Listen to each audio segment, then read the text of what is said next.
دوستو یہ کہانی ہے ایک ایسے بچے کی جس کی بچپن کی ایبلٹیز عام نارمل انسان سے بھی بہت کم تھیں، لیکن جیسے جیسے اس کی ایج زیادہ ہوئی وہ بڑا ہوا تو اس کی ایکسٹرا آرڈینری ایبلٹیز نے وہ کر دکھایا جو عام انسان کرنے کا سوچ بھی نہیں سکتا تھا۔ وہ بچہ 14 مارچ 1879 میں جرمنی کے ایک یہودی خاندان میں پیدا ہوا۔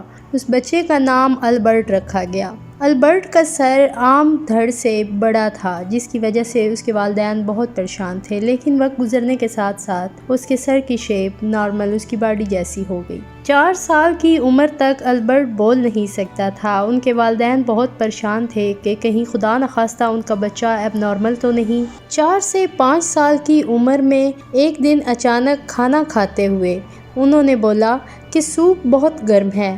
یہ بات سن کر ان کے والدین حیران رہ گئے اور انہوں نے اپنے بچے سے پوچھا کہ وہ پہلے کیوں نہیں بولتا تھا۔ اس پر انہوں نے بڑا دلچسپ جواب دیا کہ پہلے سب کچھ ٹھیک چل رہا تھا، اس لیے بولنے کی ضرورت نہیں پڑی۔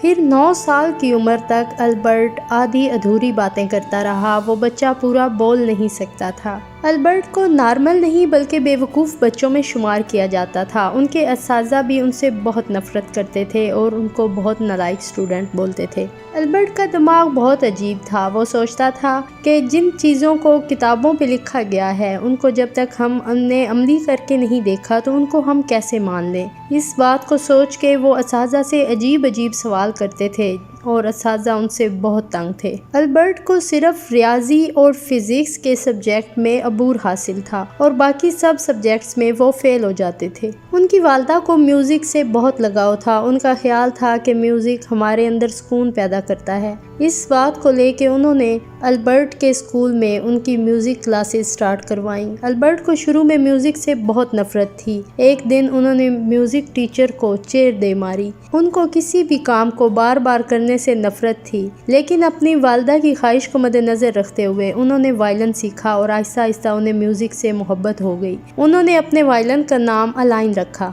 ریاضی اور فزکس میں انہیں اس قدر عبور حاصل تھا کہ وہ اپنے عمر کے تمام بچوں میں سے ریاضی اور فزکس میں زیادہ علوم رکھتے تھے۔ ان کے ٹیوشن ٹیچر کہتے ہیں کہ 12 سال کے البرٹ نے جیومیٹری کی بک کو مکمل پڑھ لیا تھا۔ جب ان کو جیومیٹری کی بک دی گئی تو انہوں نے گرمیوں کی چھٹیوں میں ہی جیومیٹری اور الجبرے پہ مکمل عبور حاصل کر لیا۔ البرٹ کو اسکول سے بہت نفرت تھی۔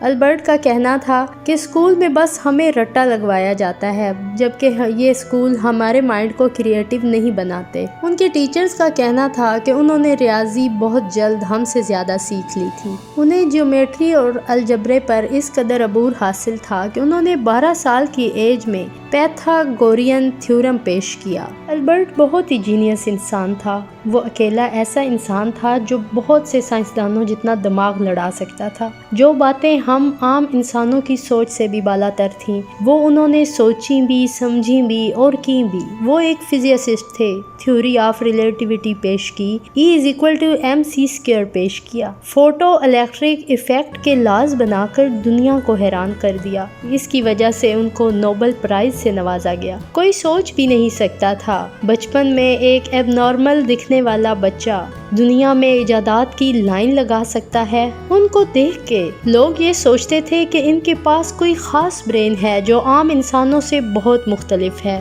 البرٹ سے پہلے جب سورج غروب ہوتا تو جرمنی اندھیروں میں ڈوب جاتا تھا۔ البرٹ کی ایجادات میں ایسی روشنیاں دکھائیں جس سے الیکٹریسٹی، ان کے دماغ نے الیکٹریسٹی جیسی چیز کو ایجاد کیا اور آنکھوں کو چنھا دینے والی روشنیوں سے جرمنی جگمگانے لگا۔ البرٹ نے علم کے میدان میں 50 سے بھی زائد کتابیں لکھی۔ البرٹ کو اپنی غیر معمولی صلاحیتوں کا علم تھا، اس لیے انہوں نے اپنے مرنے سے پہلے یہ وصیت کی تھی کہ میری باڈی کو جلا کر راکھ کو ہوا میں اڑا دیا جائے۔ وہ یہ بات سمجھتے تھے کہیں یہ کم عقل لوگ ان کے غیر معمولی دماغ کی وجہ سے ان کو دیوتا ماننا نہ شروع کر دیں۔ 18 اپریل 1955 کو انہوں نے اپنی آخری سانسیں لیں۔ جب ان کو پوسٹ مارٹم کے لیے لے جایا گیا تو ان کا پوسٹ مارٹم کرنے والے ڈاکٹر ہاروی نے ان کا دماغ چوری کر لیا۔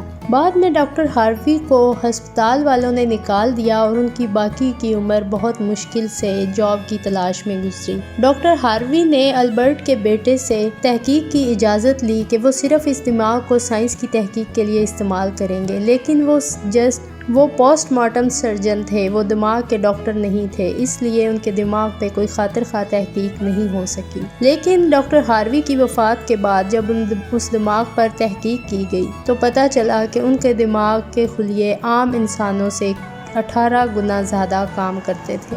یہ کہانی تھی البرٹ آئنسٹائن کی کہانی، جو بچپن میں بہت عام سی ایب نارمل سی ایبلٹیز کا مالک تھا، اور جب وہ بڑا ہوا تو قدرت نے اسے ایسے نوازا کہ دنیا کی آنکھیں پھٹی کی پھٹی رہ گئیں۔